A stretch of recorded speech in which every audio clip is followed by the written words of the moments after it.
Hi all, it's Nancy. We'll be beginning in about a couple minutes. So thank you and good morning or good afternoon, depending on where you are. I'm located in Los Angeles, California, so it's still morning for me, but glad you're here. We got a really interesting topic for you today. And it won't be long. So if you're carving out time during your lunch or at work or just hanging out, it should be about a half hour or so. So again, glad you're here, and we'll begin in just a couple of minutes. People are entering as we speak. So thanks for joining. And while I have your attention too, if you have any questions, as normal, we'll at the end, I'll take all the questions. If you just want to write them in the chat box, I'm sort of my own IT person, everything today, so I will. It'll just be easier for me to look at all your questions at the end. So just jot them down, and then I'll address them. So thanks. And again, this is Reviva Labs. Topic today is preservatives in skincare. Very interesting topic. I enjoyed putting this together with and for you. Well, with the help of Bill Evans, our president, who some of you may know, and me. So anyway, let's just give it one more minute.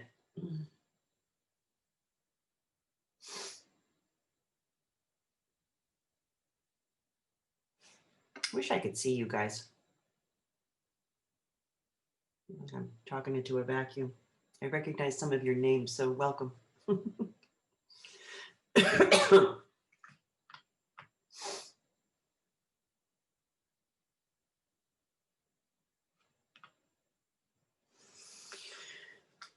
right. Well, let's begin. I'll with a few announcements. So hello and welcome again to the Reviva Labs webinar. I'm Nancy Reamer. I'm the Director of Education and Training for the brand. And today's topic is preservatives in skincare. So we're nearing the end of the year, obviously, and we've done these webinars all year and really enjoyed them. And right now, the team is putting together another list of topics for next year for 2021, because they've been very we hope they've been informative for you, but it's an interesting way to connect with you and all of our retailers. So by providing this information, so we welcome you to take a look at our website again for next year. Take a look at the list of titles of what we'll be discussing and sign up. It's always about us under the events page. And in addition, we also plan on continuing our Zoom demo program. It's been very successful for us, very fun. If you're not familiar with it, you can sign up again on our website for a small fee, and we pay you, we send you, little samples of our products, and then collectively we all try them on and we talk about them and share information about the products and which one is right for you. So it's a little bit more of a personalized education on the brand. And then, as if that wasn't enough, we are also doing trivia night. We are, I must say, a very fun group of people. So we got together and decided to have a game night and invite everybody to join us. So trivia nights, I think in December, it is on a Friday night. I'm sorry, I don't have that date right in front of me, darn it.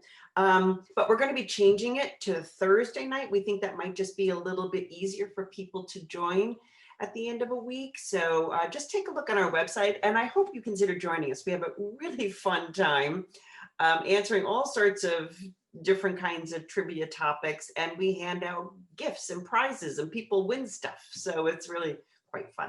So we are doing our best and enjoying ourselves in reaching reaching all of you.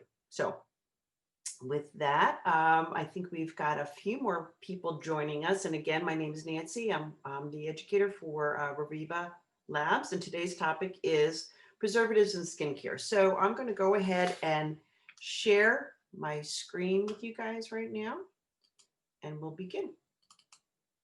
And again, any questions, if you wouldn't mind just holding them at the end, and I will answer, I'll do my best to answer everything then. So for those of you who may not be familiar or as familiar with Reviva Labs, we launched in 1973. And our founders, Stephen and Judith Strassler, just had one goal in mind, and that was to create really safe, effective skincare treatments that produce visible results at a reasonable price. And we've been doing that now for more than just about a half a century.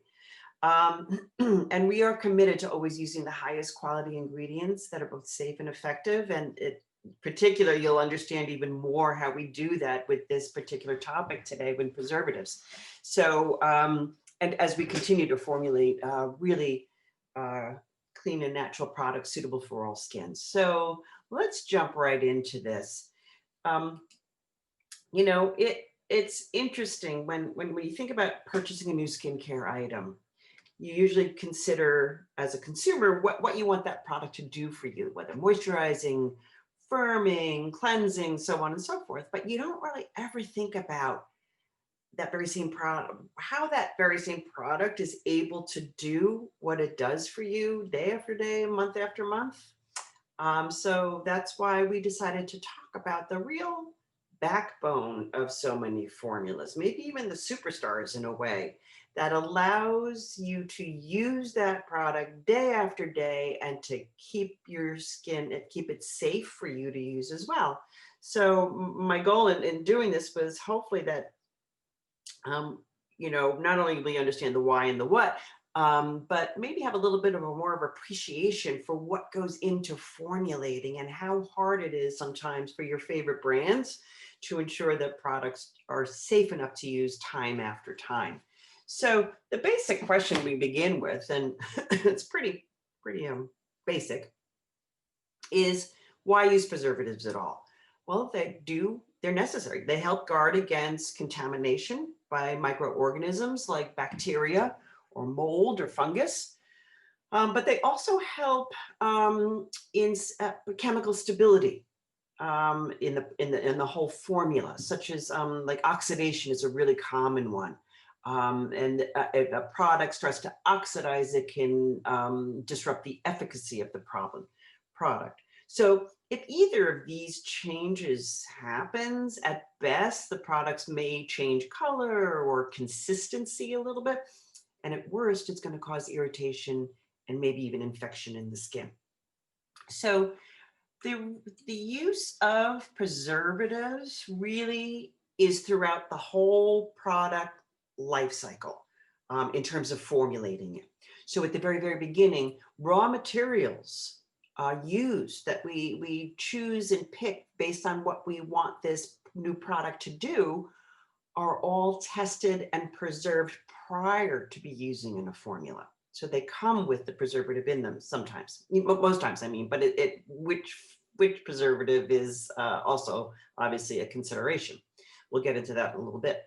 Then in the middle of the life cycle, once the product is manufactured, we have to be considerate of the preservative system again, because the products are generally need to be shelf stable, meaning unopened, shelf stable for 2 to 3 years. And we also have to consider that the product has to be resilient enough to stay fresh and effective for months and months after you've opened it and started using it. So while there are products out there that claim to be preservative free, you can understand all the different considerations here. They generally don't hold up well during daily use, you know, putting your fingers in it, maybe you leave the top open overnight. So they don't hold up well through the course of the whole life cycle of the product. It's really hard. So, all right. So let's begin at the beginning. The very first family of preservatives, I call them the parabens. They were some of the most popular and widely used preservatives in cosmetics and body care since the 1920s. They were very effective, but over time, as ingredient information became more available to consumers, and smart shoppers had the information more at their fingertips, and started educating themselves about what's in their skincare. They wanted to understand exactly what parabens did. Now, the paraben family is methylparaben, ethylparaben, propylparaben, butylparaben, and isobutylparaben. And unfortunately, once people started digging in and more information became available, the news wasn't so good. Studies indicated that parabens were hormone disruptors, some worse than others, but they led to fears about increased risks of breast cancer and potential reproductive toxicity. Pretty serious stuff. Additionally, there was also concern about something called bioaccumulation in your system, meaning that with continual use, even a bit of a questionable ingredient becomes a bad thing as it builds up. And then the tide really turned in 2012 against parabens when the European Union banned or strictly regulated their use. And there's a real swift shift away from parabens, especially among brands that really wanted to be natural and, can't use them. And even and then it started, a whole ball rolling in terms of looking at all preservative system. And there was a closer scrutiny into the formaldehyde releasing preservatives. And I remember this. This was like in the early 90s, I believe. Oh, well, yeah, I don't know. I remember, I guess it's urea that sticks in my head as something that was always questionable. In any event, these preservatives also quickly saw their use discontinued because of their potential toxicity and carcinogenic contaminant risks. So, not surprisingly, a whole clean movement developed and began to coalesce around wanting beauty products that had better and cleaner ingredients. And it really wasn't very surprising. Like people who demanded like organic or clean food also wanted the same for their skin, right? Inside, outside beauty. So natural retailers started to reject products that did not meet the same high standards they had for their organic, clean products that they sold in their stores. And while the local mom and pops were definitely on the forefront of this movement and were some of the first to promote clean beauty or deny what we call dirty ingredients, retailer chains like Whole Foods also began to pick up that mantle and run with it. So they being Whole Foods, made major changes in the products they carried and even outlined a list of forbidden ingredients and not just preservatives that they felt didn't meet their clean standards. So consequently, manufacturers had to choose how to formulate differently. So we formulated with safer or more natural ingredients. There was a whole movement towards a different preservative systems. Packaging also changed. Biodegradable components. Maybe you saw more pumps or serums so as not to risk contamination in jars. But basically, even the componentry became an issue, and people demanded just cleaner all the way around for the environment and as well as for themselves. So these changes in the industry resonated so strongly with shoppers that more retailer jumped on board. And so now you'll see drugstore chains like CVS and Rite Aid and Walgreens have now committed to eliminating or removing products that contain parabens and other offending ingredients. And even Sephora and Ulta are now stewards of clean beauty. So it's really taken hold, and it's not going away. So with this increased demand, companies are accelerating their search for safer and more natural preservatives, and formulators have shifted to go back to some of the tried and true natural preservatives that have been used for decades, like lemon juice and grapefruit seed extract, rosemary extract, you'll see a lot of, and citric acid. They are often used in skincare, hair care, lip balms, and essential oils. And due to their antioxidant properties, these ingredients help prevent organic substances that are in the formulas from deteriorating. More natural ingredients are things like benzoyl alcohol. That's extracted from plants, and that helps improve the longevity, scent, and texture of a product. Potassium sorbate, naturally occurring in white salt, prevents microbes from developing, and they are often used, potassium sorbate is often used now as an alternative to parabens. Sorbic acid, derived from berries from the mountain ash tree, that's antimicrobial. And capryl hydroxamic acid is a derivative of coconut oil, and it slows the growth of mold. So while I was looking at this slide a little earlier this morning, and I was thinking, wow, they all look like they're chemical names, but they actually are derived from natural ingredients. So you might take a screenshot of this, because you'll see these and don't be alarmed. These are absolutely natural ingredients. Then there's something also called nature similar preservatives, another category completely. And these are synthetic ingredients that are identical to their natural counterparts, but they're manufactured in a lab. And one of these nature similar preservatives is phenoxyethanol. And while it occurs naturally in green tea and other plants, and it's used in skincare and cosmetics, all over, it's almost always synthetic. And the good part of phenoxyethanol is that it's antimicrobial.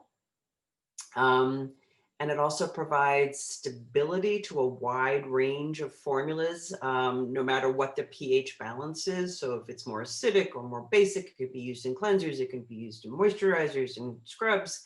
So it's very, very versatile. The bad thing is it's a synthetic ingredient, even though it's identical to the natural one. And it's being used in a natural formula. So that's a little bit of a rub there. And during manufacturing, sometimes there's trace toxins or carcinogens are produced. So yet, despite these mixed results on this particular ingredient, phenoxyethanol, almost overnight, it became a superstar and was used in a majority of skincare products based on its good qualities. And admittedly, even Reviva shifted most of our products to to this great preservative, right? Unfortunately, initial excitement and acceptance of the phenoxyethanol began to fade as more and more studies and research indicated that it was just generally not safe. So once again, we're looking for more alternatives. So it ain't easy.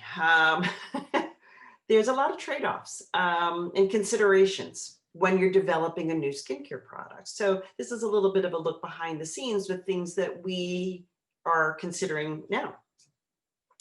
First of all, that most natural preservatives and preservative systems available aren't as broad spectrum, meaning they won't guard effectively against everything we need it to, including the bacteria, the fungi, the mold. So they don't cover everything.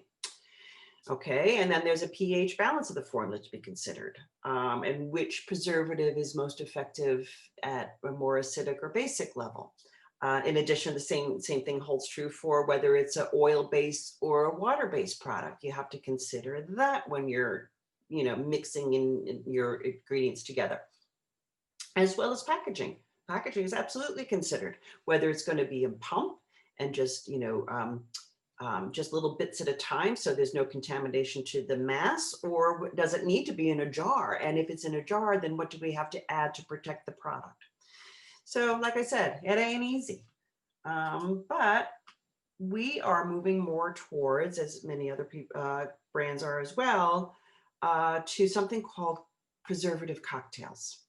Really interesting, because this is the use of 2, 3, 4, 5, up to 5 preservatives or a preservative boosting ingredient in combinations in a more natural oriented product. So basically you're using a combination of, let's say, like benzoyl alcohol, which we just realized, is a natural derived ingredient, with ethyl glycerin, which has been around forever.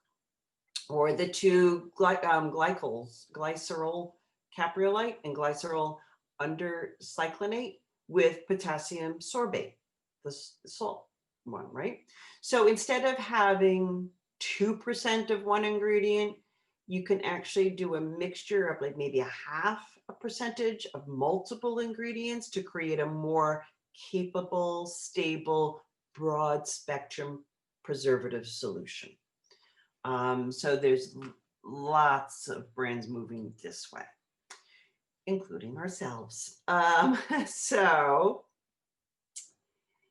what have we been doing with about preservatives? A lot, man, oh man.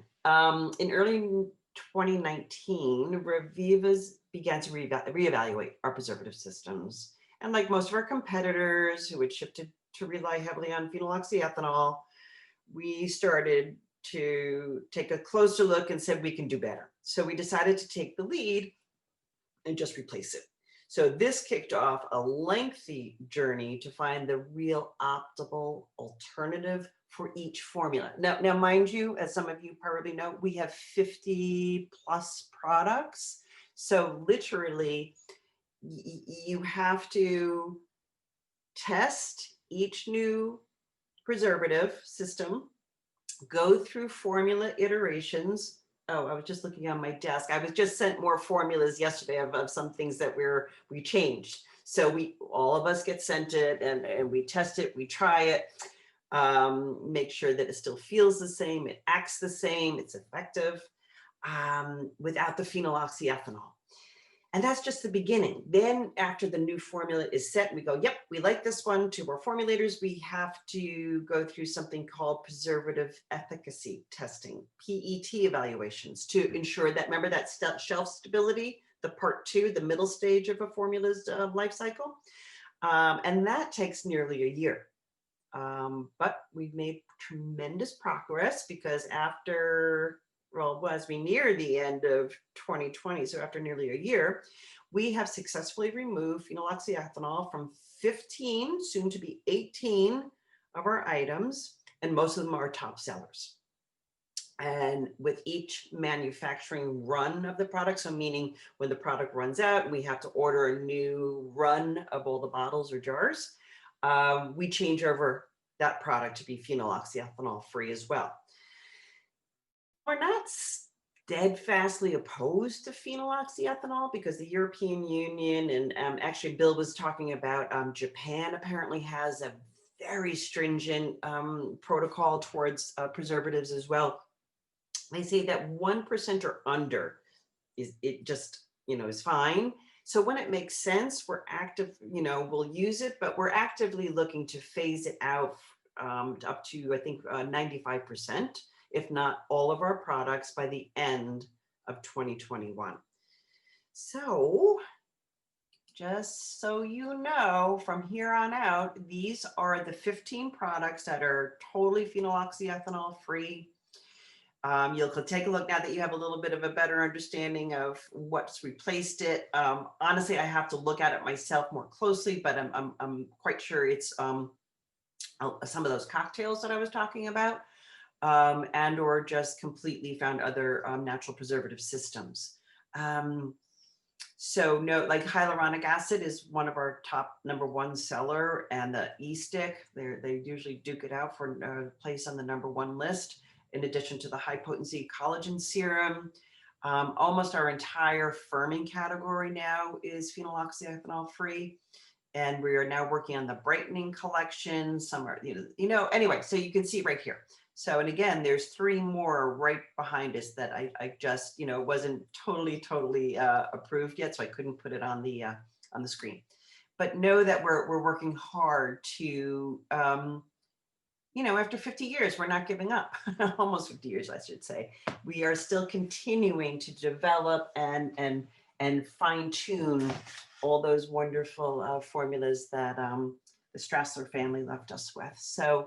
So I'm going to escape this, stop screen sharing, and see now if,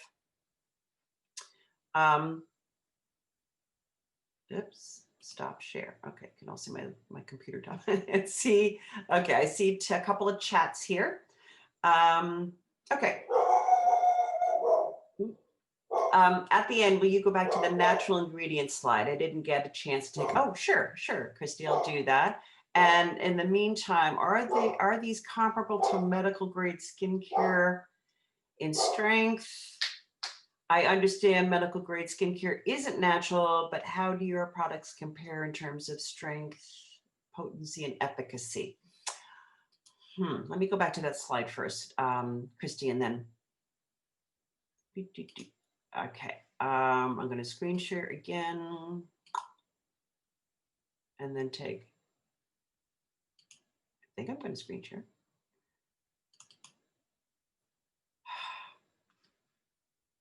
Oh, that's me. There we go. There we go. Okay. So I'll let you take a shot of that. And I'll do the other one too, when you're done. In terms of medical grade, I don't know enough to answer that accurately. The salon business, which would be more, the professional with estheticians and dermatologists, is a very different field than the consumer. And I suspect we would formulate differently, in part because those products that you buy, and I think this is your question, that you would buy in a dermatologist's office, are typically, under the guidance of a doctor's prescription. So they can use higher levels of certain ingredients that we can't, over the counter. So I hope that answers your question. I'm going to stop screen sharing, assuming that everybody's gotten these two slides, and see if that does answer your question. And if not, I can always contact you and ask Bill. Okay.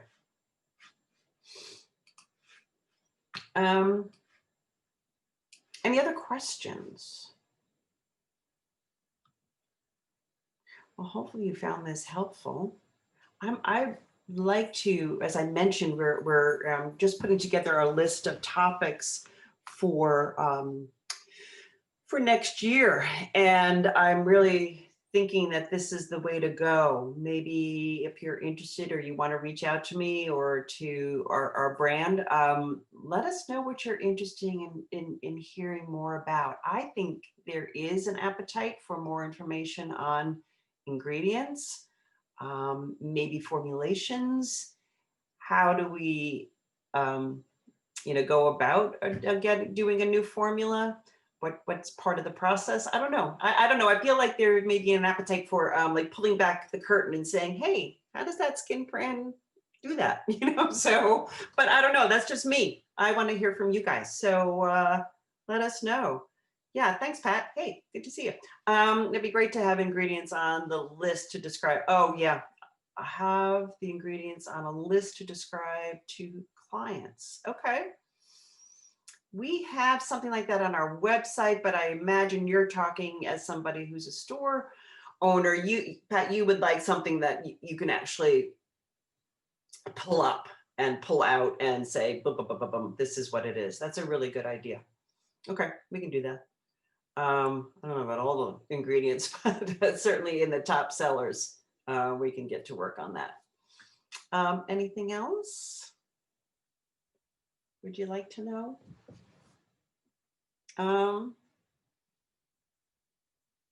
Yeah, especially on the preservatives. Yeah, I hear you, Pat. I think there's an ingredient listing on the preservatives at the very least, and what we're doing, what we're changing.